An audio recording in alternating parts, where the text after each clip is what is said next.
Hi everybody, this is Jasmine Bobbins and today I'm going to be talking all about how to pass your real estate exam, so stay tuned.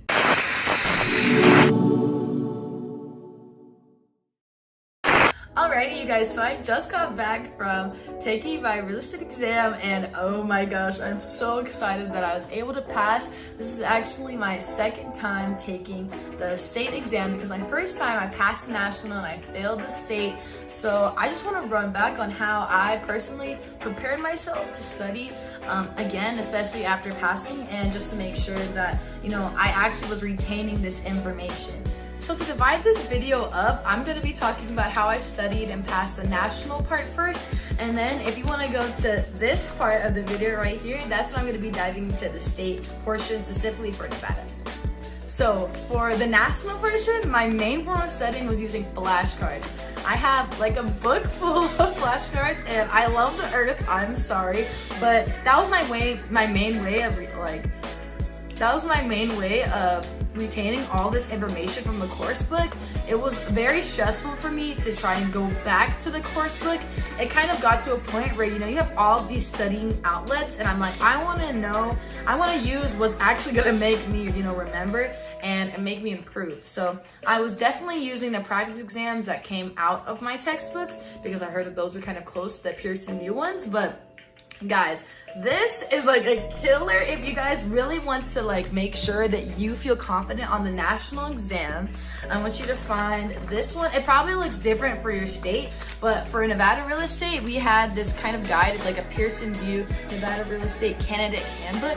And even though this is February 2020 and it's 2021 now, this is probably gonna be different actually, because the requirements are going to be changing around October 1. So please check this out before you take this to heart. But my main thing I was studying out of this book was the general exam content outline for salespersons and brokers. I went over every single thing that was bulleted on this list because it goes over real property versus personal property, characteristics, and then also you can see in my actual national test, and you can see in my national test, these are the topics that they are quizzing you on. The Pearson View guideline gives you every single thing that's in between that big, general topic that you need to know in order to go by specific definitions or be like, hey, if I know this, I know that I'm gonna get this question. And if you thought easement was like a fence going over someone else's property, you're gonna get those questions wrong because an easement is a right to go on someone's land.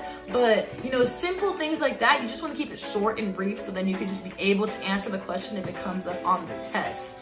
Now, for the Pearson View test specifically, for me, I went to Key Realty School, and I'm going to put the link down in the description so you guys can check it out. I paid $75 for the national review portion, and then there's also a state review portion, and they have it every other Thursday, and this is in Las Vegas, Nevada.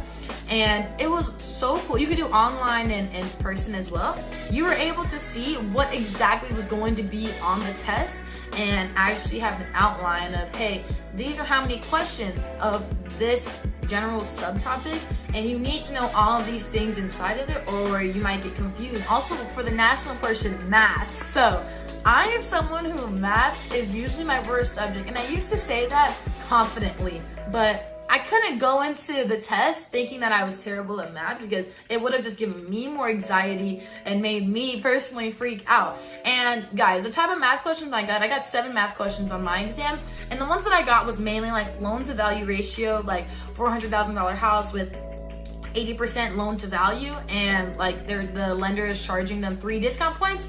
How much would that be, or whatever stuff like that, which is pretty easy if you know the percentages and if you know those vocab terms like discount points 1%. There's 3 discount points, that's 3%. Things like that you'll be able to kind of formulate how you're supposed to use those specific numbers if you are use those specific numbers if you know some of the terms. So you have to stay in this Pearson view square when you're taking this test.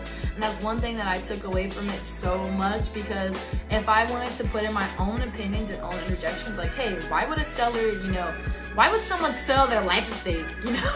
Who's doing that in the real world? Nobody's doing that, but you gotta stay in that space. So that is mainly what wraps it up for the national portion. Is I really recommend you guys to go over the general exam content outline and just go to an exam prep session, either in person or online, and just cram and make sure that if there's some definitions that you're maybe shaky of, maybe, try and focus on those. The main thing for the national portion. So now I'm going to be going on to the state portion. I failed the Nevada state portion by like one question, because I got 72% and the passing score is 75%. So when I got this, I was like, wow, like this is crazy. But at the same time, I saw a lot of questions that were like, whoa, I have never heard of this before. And even in my specific class that I went to, a bunch of practice questions for the state, but there were some weird things that popped up on the state exam that I had no idea what they were. I was like, and maybe that was just me having, some type of brain fog, because I mainly put most of my energy in the national exam. And this is the thing, guys, too. I know it's gonna be hard to, the state exam, I was like, this is boring. I don't really like studying this. I had to force myself to study the state, but I wasn't, I guess, as passionate as I wasn't making. All of those note cards that I showed you guys in that little box was for national. So you can kind of see how I was prioritizing national. I was freaking out because I was like, 80 questions, oh my gosh, like, besides the 40 questions, I wasn't really thinking. I was like, oh, I need to, make sure that I'm studying these with the same amount of effort instead of like national here and states here. The state was struggling, guys. So I just want to give that piece of advice, piece of little nugget for you guys to pass on your first try. And of course, after the exam and you get your results, I just want you guys to remember in your head that you can always take this exam again. Like, I did not cry. I knew that exam, this exam is hard, and it's something that you can admit. You don't have to be cocky and say that, hey, this exam is gonna be super easy. And of course you want to be confident and be like, hey, like I'm gonna get that exam in. And I'm gonna, this is what I've been working hard on, this is what I've been studying on. But if you do not pass the first time, please do not put that pressure on yourself, or take that as a sign to not ever, pursue real estate, because there are so many opportunities that you can have with real estate. And I just want to encourage you guys to keep on going. If you do not pass for the first time, it is okay. You will bounce back, however many times that it takes you, you can do this. So I really hope you guys liked the video today. I hope it gives you a little bit more insight to what to expect on the test, what type of mentality that you need to go into with these tests, and just some things that you need to check out for with terminology. And I hope you guys have a great day. Check out the description for more information about my real estate career, and subscribe and give a like if you like this video and got anything down from it. And if you guys have any more knowledge about the exam, or any question that you have for me about taking the Nevada real estate exam specifically, please leave them down in the description, and I'll be more than happy to answer those for you guys. So I hope you have a great day, and this is Jasmine Bobbins signing out.